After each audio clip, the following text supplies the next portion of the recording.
Your career spans vast, and I want to ask you how it first started and how you first got involved with the military. I know you spent time in Vietnam, and how that all came about.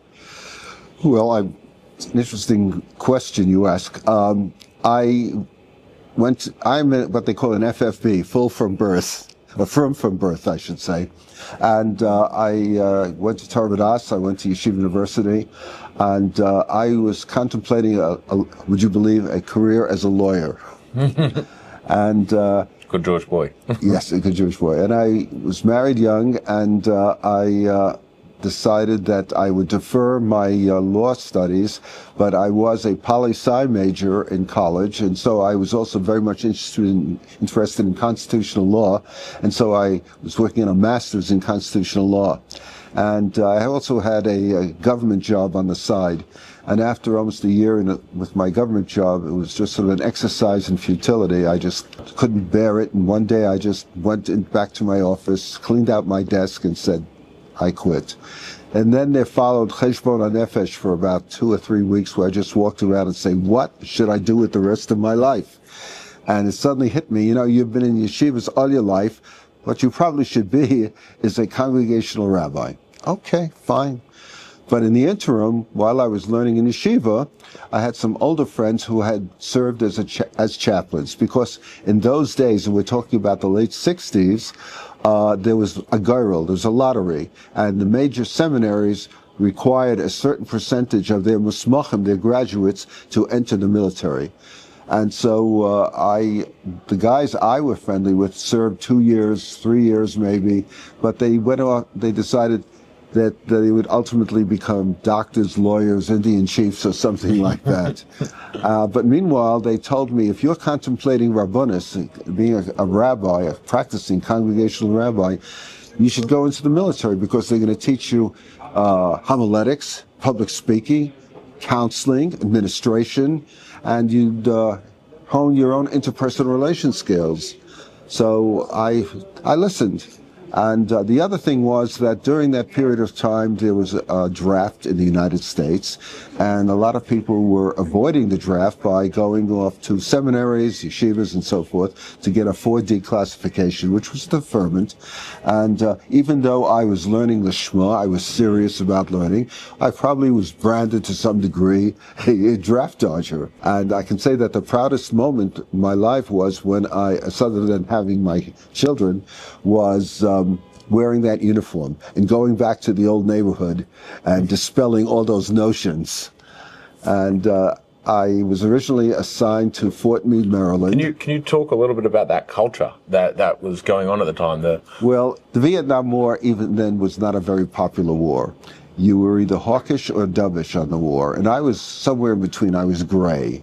We're going to make the world safe for democracy. We talked about the domino theory, that if Vietnam falls, the rest of Southeast Asia will fall also, even Australia possibly. Yeah. So I went over there feeling, pro, anti, this and that.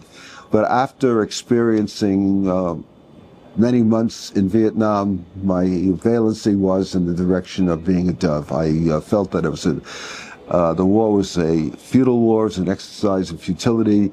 The United States government wasn't all that serious. They did not have any objectives at all. And unfortunately, it was a waste of almost 60,000 lives, and who knows, countless people were maimed for their life as a result of it. I was in the well, it was a kind of bizarre thing, because I was assigned to a headquarters, but I covered a vast region extending from Saigon, which it was called in those days, now it's Ho Chi Minh City, up until the Central Highlands. So I traveled a lot. I sort of commuted to the war. I was at a base camp where there were a lot of luxuries, post-exchange, and we even had a track and a golf course and a swimming pool and so forth, and a club. But what I would do is get on a helicopter and go out into the jungle, so forth, stay out for 3 days, 4 days, and then come back, take a shower, take some rest, and then go out again. Not dissimilar, I guess, to the way that Israel fight now. Very much so. And you know, a lot of people had all kinds of crazy luxuries in there. You became very materialistic. A lot of people did, you know, to compensate for the sensory deprivation that they were experiencing over there. And, they would have all kinds of stereo equipment and all kinds of jazz. You know, they didn't have the computers like we have today, but they had all, really expensive stereo and so forth. And in fact, I went on R&R to Hong Kong. We were allowed to one trip for leave and one trip for rest and recuperation during the course of the year. And everybody gave me money, and I came back with a bag full of Nikons. So, that was what happened there. But it was a tremendous experience. I was a kid. I went out there, and I was like in my mid-20s, and here I'm supposed to be all omniscient, and knowing all and counseling people and so forth. And I was still very green because for most of my life I had never been really that far west of the Hudson River.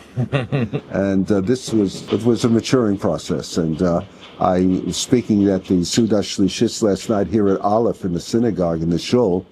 And I talked about two experiences just before I left for Vietnam. One was with my maternal grandmother, who was diagnosed with heart failure and given by her cardiologist not more than a month or two to live. And she said to me, "I will be alive to welcome you home." And 12 months later, she was alive to welcome me home. And never, she was nifter a few weeks after that. But that shows you the power of the spirit, willpower. And the other was with my 2-year-old daughter, who sensed that I was going away. And at 2 years of age, she wasn't highly verbal. She today is a real perfectionist. So in fact, when I came home, she was 3 years old. She was a motor mouth. But when I left, she grabbed hold of my hand and wouldn't let me go. And she sensed something. And I had to pry her fingers from my hand. And I'd always think about that. Every time I would get on a helicopter, go out to the jungle, or so and so, I say, will I ever see my child again, my little baby? So we talk about successes, but there are a lot of poignant things. And thank God I really didn't come down with PTSD, any kind of severe PTSD. But I'll tell you, if I ever see a war movie or something, I get kind of tearful.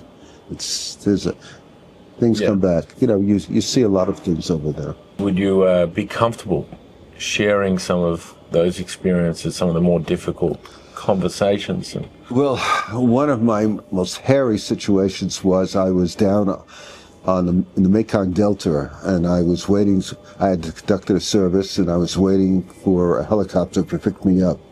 And I was standing at a heliport, and a helicopter came in. It wasn't my helicopter, and from the helicopter emerged group of soldiers, and I recognized that these were LRPs. They were long-range reconnaissance patrol.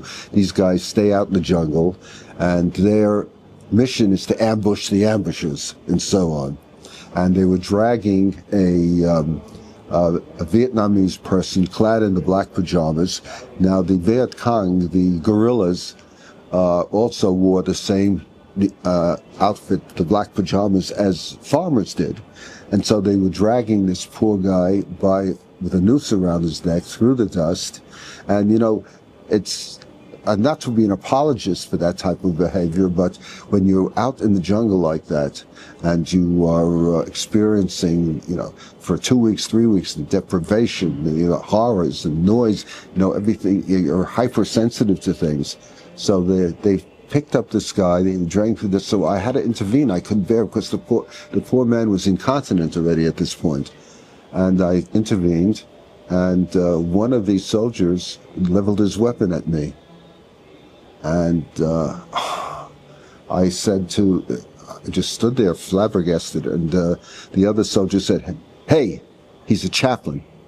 At which point the other soldier lowered his weapon.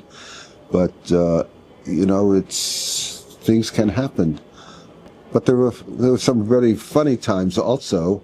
My assistant, right before Purim, and now we're before Purim, I gave him a mission to go into Saigon, and there was a USO there, and they had a bakery, an oven, and so forth. So I told him how to to bake Hamantash in there. That would be cultural and so forth. And so he went in there. But while he was working to bake Hamantaschen, the Vietnamese who worked at the USO were eating their dish called Nuc Mam, which is like a fermented fish sauce. It makes kimchi seem mild comparatively, and they eat it on rice. And if you're not used to it, the Yiddish word is chalushis. It could make you gag. So Mike toughed it out there, baked the Hamantaschen. But meanwhile, at the same time, there was a retreat going on being put on by an aviation battalion, and that was adjacent to us, and all the chaplains and assistants who participated in this were given an ARCOM, were impacted with an Army Commendation Award. And my assistant, who unfortunately wasn't there because he was baking Hamantaschen, I put his name down on the list for an ARCOM. So till this day, I'm sure he goes around telling everybody that he won an Army Commendation. For what did you get it? For baking Hamantaschen. Oh, that's pretty good. That's pretty good. Being a chaplain in that theater of Vietnam, which is known to many of us culturally as probably the most PTSD-ridden conflict of the last, since the Second World War. What was that like for you personally, having those people come back and speak to you and experiencing their emotions? I can tell you that, it was Yom Kippur, and we had about 300 guys many of them had flown in from various base camps, fire support bases, into our headquarters. And in fact, there were films done of them coming in, and we had, in those days, because there was a draft, there were still some yeshiva guys who could, who could lane, read Torah, who could lead the services and so forth. So I had some skilled help there.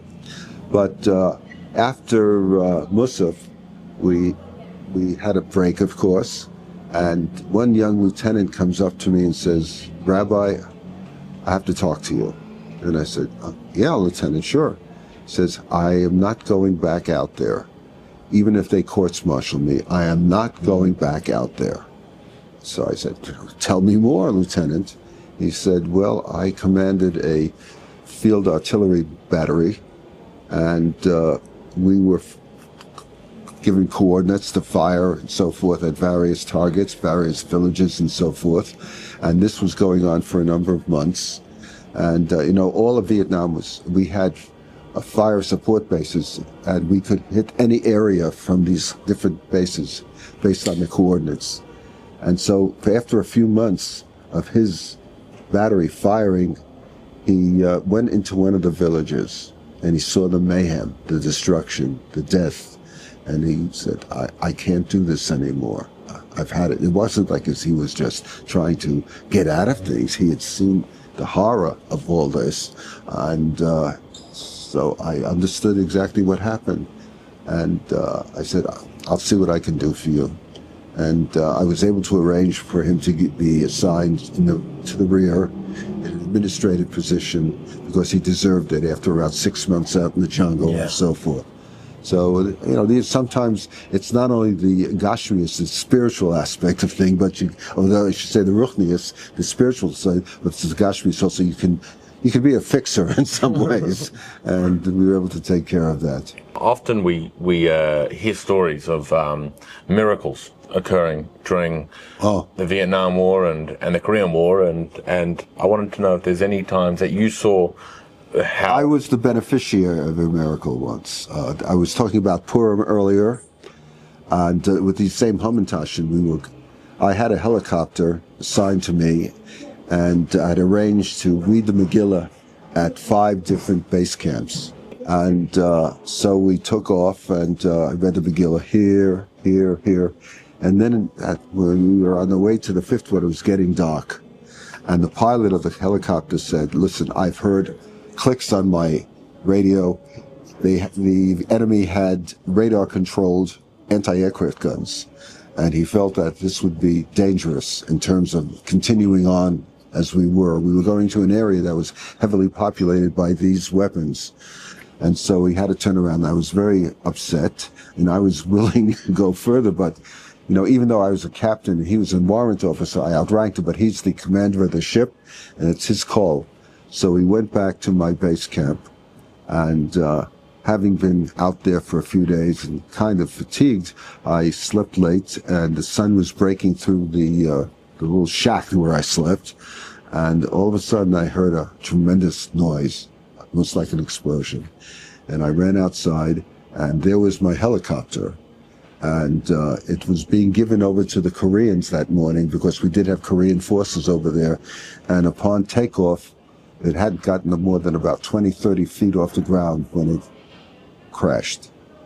And later on, when they investigated, they found that the bolt that comes from the engine to the rotor, metal fatigue had cracked it, and the rotor stopped working. And the helicopter crashed in, let's say, about 30 feet, 40 feet. Now, I thought about it. What if that would have happened when we were 500 feet up in the air? So, Baruch Hashem, the decision was not to go further. Yeah. And we made it back. So that was a miracle in my mind. Yeah, no, that there's no other word for it. Were there any instances where you found people maybe didn't go somewhere because of Yom Kippur, or didn't do something because they were putting on tefillin and they got there 5 minutes late, or any of those sort of? Well, what I found was, an instance of kavona. Let me talk to you about that. I was at a place called Fukvin, which was a base close to, actually, I think it was probably Tainin, which was a base close to the Cambodian border. And they had a history, or I had a history. Every time I would go out there for a Shabbat service, they would get rocketed. And so people would see me getting off a helicopter, they would head for the bunkers. But anyway, Kabbalah Shabbat services, Friday night services, and we were singing L'cha Dodi, and I had the guys really into it, L'cha Dodi, L'kras, and all of a sudden, boom, boom, we were getting rocketed. And the guys were so into it, they just froze. They weren't moving. They were just sitting and continuing to say, and I screamed out, gentlemen, I think we better head to the bunker. Now, in my mind, that's kavana. That is definitely kavana. Do you think any element of that is also their the way that they were just so used to it? And so used to the sound of it all? I don't think so, because they still would go head for their bunkers and so forth. Well, that makes the kavanah even more. Yeah, they're right. Absolutely.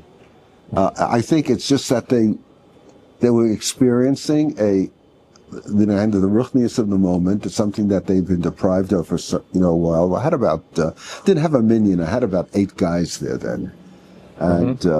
I used to schlep with me, whatever I could in the way of kosher items and so forth for them. So I don't think it was that they were insensitive to it. I think they were just on a different planet for the moment. Finally got a taste of home. Yes. And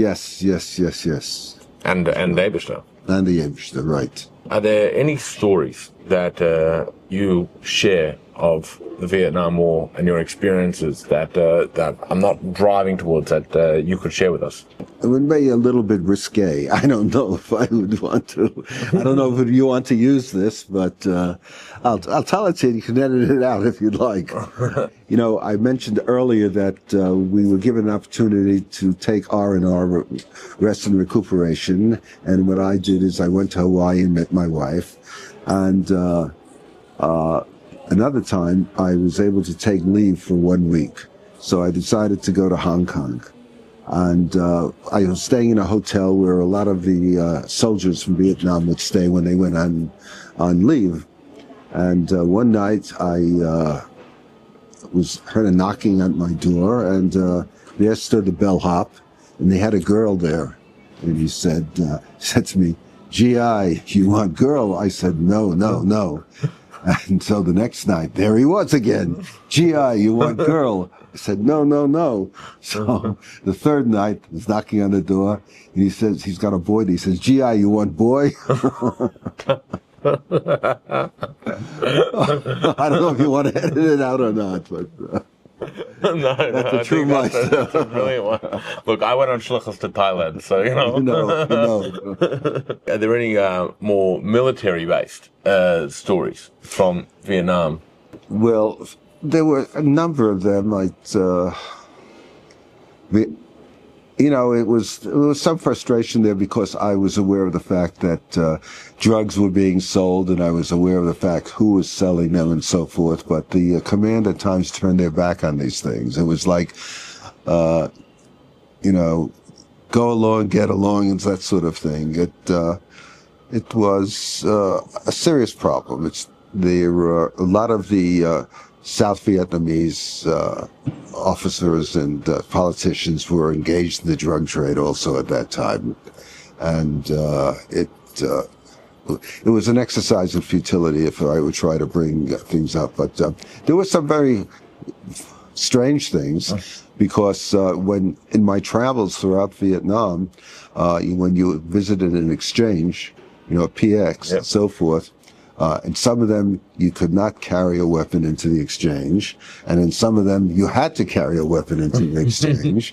So I never knew whether and we did not carry weapons, at least openly. I would say that there were a number of chaplains who did carry weapons under their shirts and so forth. And although we are considered non-combatants by the Geneva Convention, nevertheless, the prohibition against carrying weapons is only a local policy in the sense the chiefs of chaplains have agreed that chaplains should not carry weapons.